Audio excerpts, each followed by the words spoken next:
नमस्कार. लक्ष्मीच्या पावलांनीमध्ये आज आपण पाहणार आहोत. कला ही टिफिन देण्यासाठी ऑफिसला गेलेली असते. सानिकासोबत बोलत असताना राहुल तिला पाहतो. तेव्हा लगेच ती विषय बदलते आणि सांगते, मी तुझ्यासोबत काम करते हे कुणाला सांगू नको, कळूही देऊ नको, मी निघते आता, असं ती बोलतच असते. तितक्यात राहुलही तिच्याकडे पाहत असतो.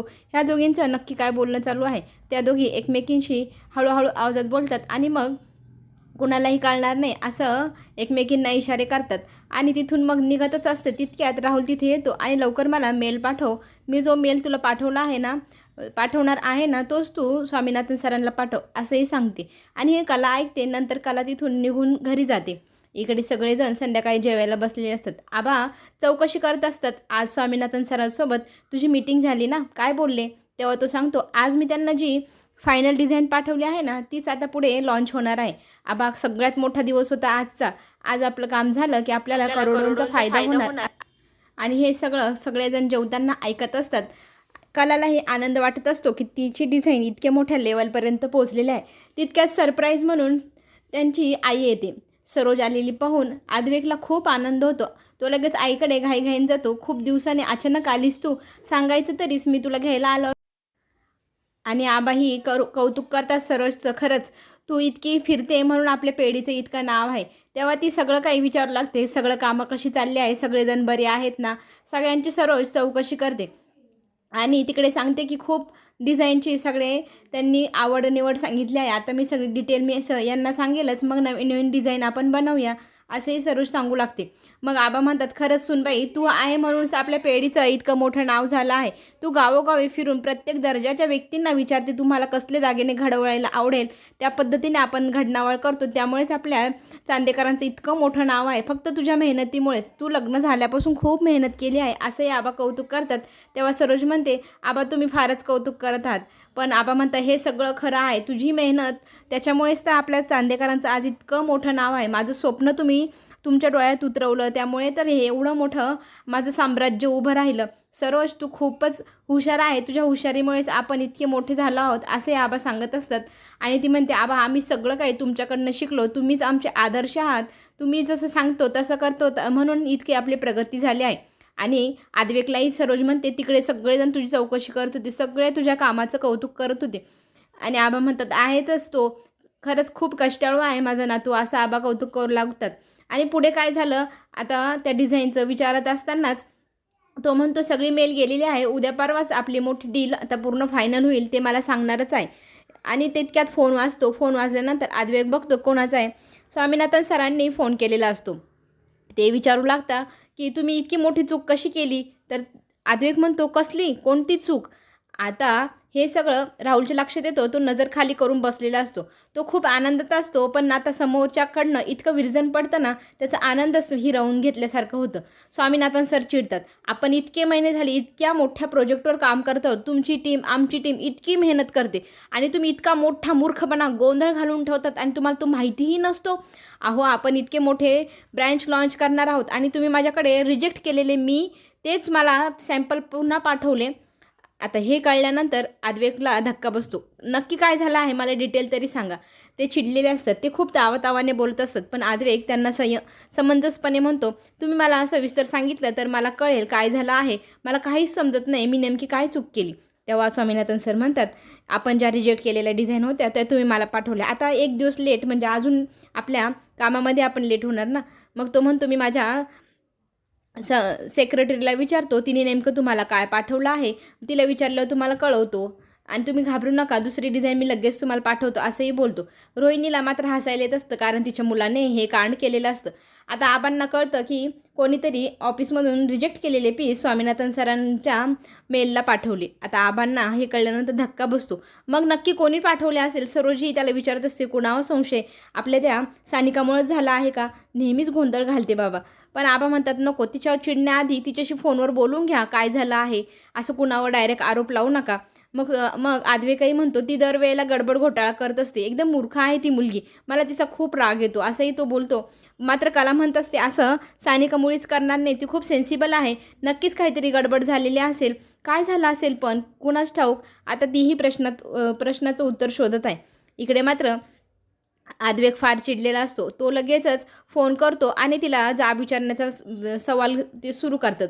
आणि तो म्हणतो, इतकी मोठी चूक कशी केली? तू रिजेक्ट केलेले पीस कसे पाठवले? मी तुला सकाळी काय सांगितलं होतं? जे फोल्डर मी तुला पाठवलं आहे सिलेक्ट केलेलं ते स्वामीनाथन सरांना पाठव. तू काय गडबड घोटाळा करून ठेवलास गं? तेव्हा तिला काहीच समजत नाही. ती रडायला लागते. ती म्हणते, सर मी काहीच केलेलं नाही, माझं ऐकून तरी घ्या. मला ना राहुल सरांनी सांगितलं की त्यांना तुम्ही सांगितलं एकदा नजरेखाली ते सगळे फोल्डर घालून घे आणि ते जे फोल्डर सांगतील ते मी सेंड करायचे. तर तो म्हणतो, मी कुणाला काहीही सांगितलेलं नाही, तू मला मूर्ख बनवतेस का? तर ती तिकडनं रडत असते. ती सांगत असते, सर मी खरं सांगते, तुम्हाला मेलही पाठवते मी, त्यांना मी पाठवलेले आणि त्यांनी मला पाठवलेला मेलच स्वामीनाथन सरांना पाठव असंही ते बोलले होते. आता मात्र थोडासा अद्वैत शांत डोक्याने बोलू लागतो आणि विचारतो तिला. तेव्हा ती सांगते, स्वामीनाथन सरांकडे राहुल सरांनी जो फोल्डर पाठवला तो न बघताच त्यांनी पाठवायला सांगितला, मी जसाशी तसा सेंड केला.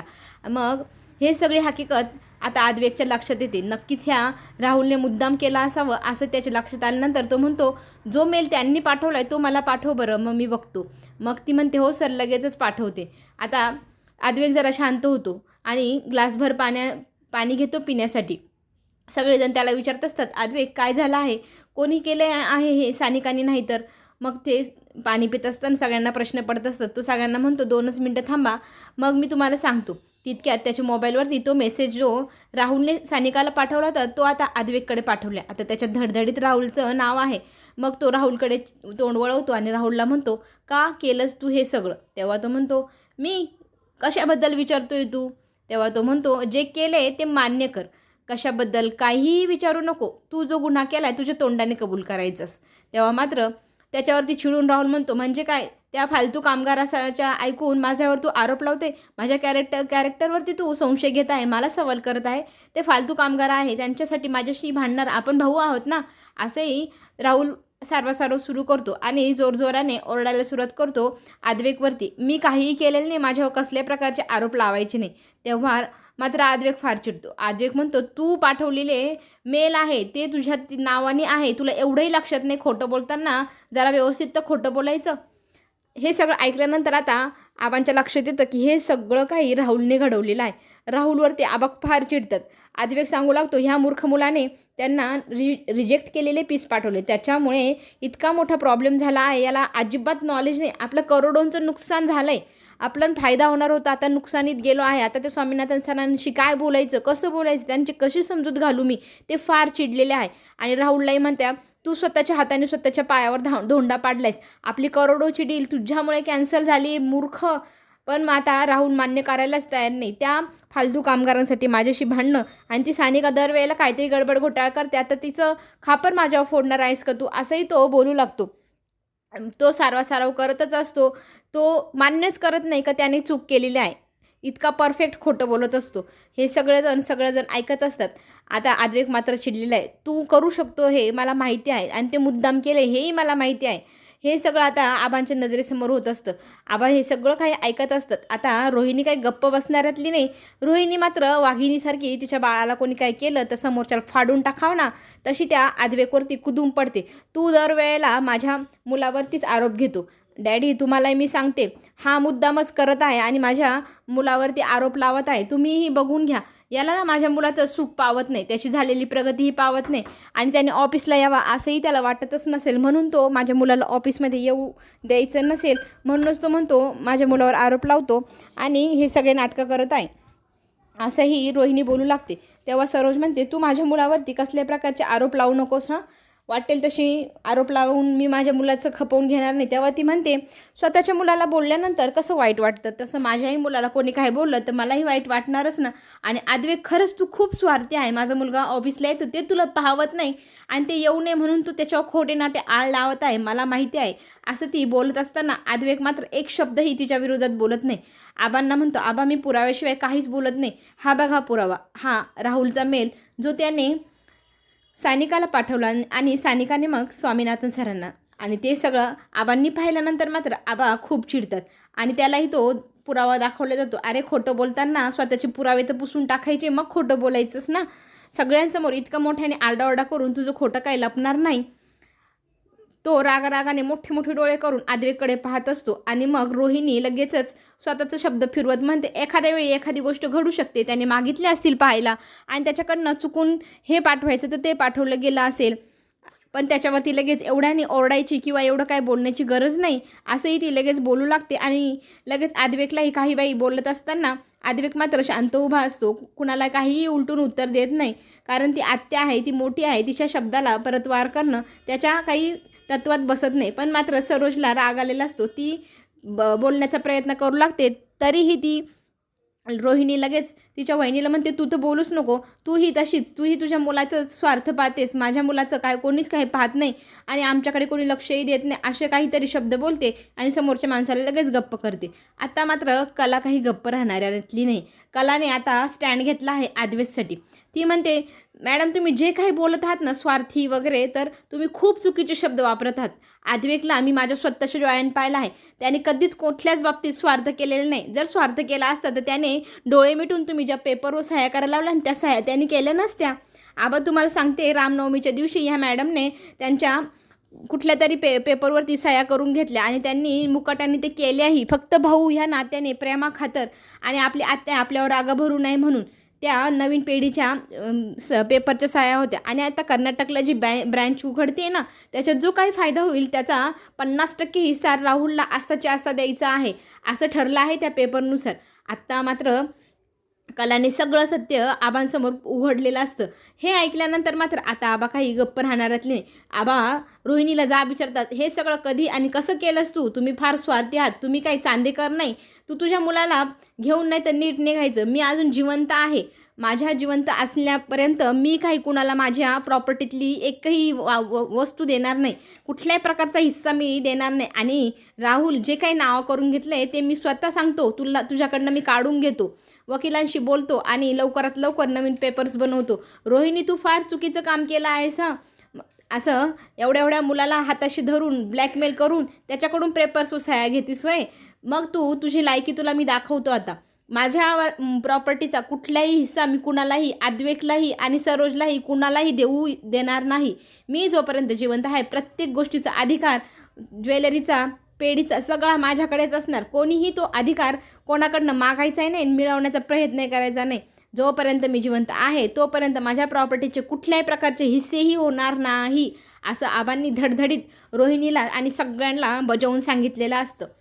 पुढे सगळेजण आपापल्या रूममध्ये न जेवताच निघून जातात. आद्वैतही येतो, तोही इमोशनल झालेला असतो. त्याच्या मागे कलाही येते आणि कला त्याच्याशी बोलण्याचा प्रयत्न करत असते.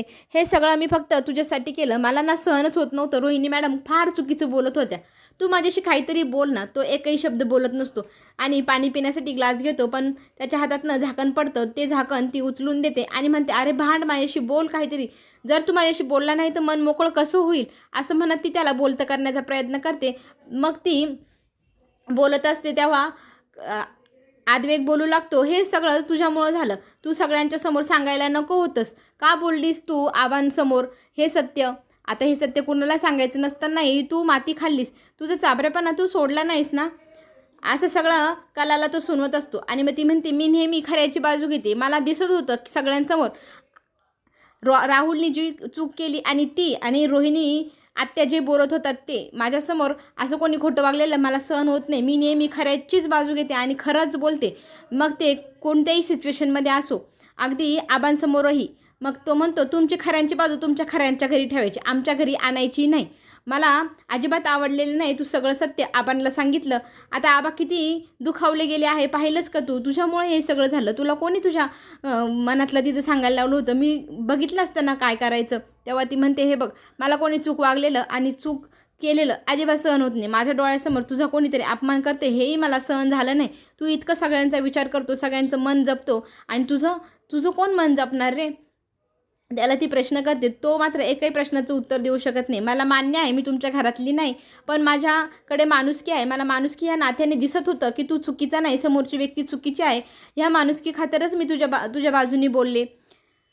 आता मात्र कला त्याच्याशी बोलण्याचा प्रयत्न करते. मला समजते तुला सगळ्यांना दुःख दिल्याने खूपच वाईट वाटत आहे, पण तू खरंच दुःखी होऊ नकोस. थोडासा शांत डोक्याने विचार कर. समोरचा व्यक्ती आपल्याला इमोशनल ब्लॅकमेल करून आपल्याकडनं जे हवं ते काढत आहे हे आपल्याला लक्षात घ्यायला हवं आणि विचार करूनच वागायलाही हवं. बरोबर की नाही? मी जे बोलते ते आत्ता वाईट वाटत असेल पण ते खरं आहे. पुढे दुसऱ्या दिवशी सकाळी कला तिचे केस वाळवत असते आणि आद्विकला त्याचं ड्रेस वगैरे घ्यायचा असतो. तो तिथे येतो आणि त्याच्या तोंडावरती तिच्या केसांतलं पाणी पडतो. तो तिच्यावर रागवतो, अगं बघून तरी कर, काय मूर्खपणा आहे. तेव्हा ती म्हणते, मी इथे केस सुकवते ना, मग तू इथे मध्ये मध्ये काय करत आहेस, तुझं जा ना आंघोळ वगैरे कर. तेव्हा तो म्हणतो, मी आंघोळच करायला चाललाय, पण माझे कपडे नाही इथे कॉटवर ठेवले. मग ती म्हणते, घे आणि जा ना, इथे माझ्या मागं काय उभा राहून करतोय. तो म्हणतो, तू बाजूला सरकशील तर मी घेतो ना. मग ती बाजूला सरकण्यासाठी थोडीशी बाजूला होते आणि दोघांची एकमेकांना टक्कर होते आणि टक्कर झाल्यानंतर आद्विकचा तोल जातो. तोल गेल्याने तो तिच्या अंग पडतो. हे पाहिल्यानंतर मात्र कला थोडीशी इमोशनल होते. तिला जरा आता तो जवळ नाही इतक्या आल्यानंतर तिला प्रेमाची जाणीव होऊ लागते. ती प्रेमाची जाणीव जरा हवीशी असते आणि ती तिला जाणवत असते, पण ती त्याला डोळ्यातनं दिसूही देत नाही. पुढे जे काय होईल ते पाहणं खरंच खूप रंजक ठरणार. ते पाहण्यासाठी आपण पुन्हा भेटू. चॅनलला नक्की सबस्क्राईब करा, लाईक करा. नवनवीन व्हिडिओ तुमच्यापर्यंत लवकर पोहोचेल. धन्यवाद. आपण पुन्हा भेटू.